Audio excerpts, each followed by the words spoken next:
नवंबर 2023 AI से generated एक deep fake video इतना वायरल हुआ जिसमें रश्मिका मंदाना का चेहरा एक दूसरी बॉडी पे लगाया था। ये वीडियो इतना रियलिस्टिक था कि लाखों लोगों ने इसे सच मान लिया। पर सवाल ये है कि क्या एआई हमारी पहचान चुरा रहा है? और इससे भी बड़ा सवाल, क्या एआई अब आने वाले समय में सारी नौकरियां छीन लेगा? आज हम इस वीडियो में जानेंगे एआई की पूरी कहानी, विज्ञान से लेकर सियासत तक।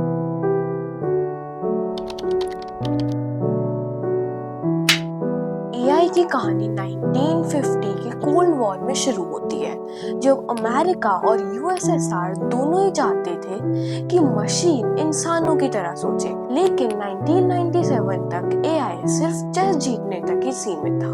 हाँ, जब 1997 में एआई ने जेरी कैस्परोव को हराया, ये भी काफी शॉकिंग था। फिर 2011 आया, जब हे सिरी कह के कुछ भी पूछने पे हमें किसी भी चीज का जवाब मिल जाता था। और ओपन एआई ने चैट जीपीटी बनाया, जो कुछ ऐसे ही काम करता था। ओपन एआई के सीईओ सैम ऑल्टमैन की ये बात सबसे डरावनी थी। AI will make most of the people jobless. Imagine करो, एआई एक इमारत है जो 3 पिलर्स पे खड़ी है। सबसे पहला पिलर है डाटा।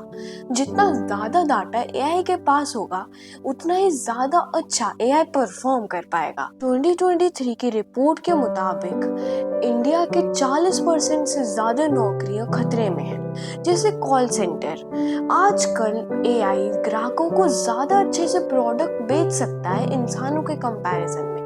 और ड्राइवर्स की भी नौकरियां जा सकती हैं, क्योंकि आजकल सेल्फ ड्राइविंग कार्स बन रही हैं जिनमें एआई खुद कार चला रहा है। इंडिया में 85% आईटी इंजीनियर्स ही नहीं जानते कि उनकी नौकरियां भी खतरे में हैं। पर अच्छी खबर ये है कि भारत भी एआई की इस ग्लोबल रेस में पीछे नहीं है। भारत हर साल एआई के लिए 6000 करोड़ देता है, जिससे कि अच्छी रिसर्च हो पाए।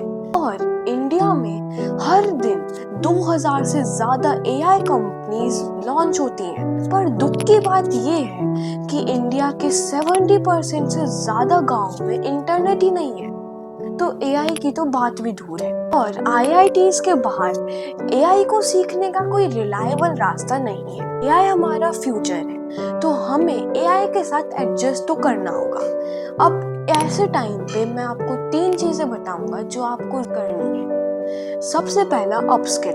आपको इस एआई के फील्ड में आप जितना हो सकता है उतना एआई को जानने की कोशिश कीजिए। हाँ, मैं जानता हूँ कि आईआईटीज के बाहर एआई को जानने के इतने साधन नहीं है, पर यूट्यूब, गूगल और चैट जीपीटी जो खुद एक एआई है, आप इनसे काफी नॉलेज ले सकते हो। और एआई के द्वारा बनाए गए डीप फेक बहुत ही रियलिस्टिक होते हैं, जैसा एग्जाम्पल मैंने आपको वीडियो की शुरुआत में दिया था। तो आपको इन डीप फेक वीडियोस को पहचानना आना चाहिए, वरना कोई भी आपको बुद्धू बना सकता है। डिमांड, हमें सरकार से डिमांड करना होगा कि वो एक न्यू एजुकेशन पॉलिसी लाए, जिसमें एआई को स्कूल में भी सिखाया जाए, क्योंकि एआई बहुत इंपॉर्टेंट है। एआई खतरा नहीं है, एक टूल है, बस हमें इसे सही से इस्तेमाल करना होगा। ये वीडियो अगर आपको अच्छा लगा तो लाइक करें, शेयर करें और सब्सक्राइब करें।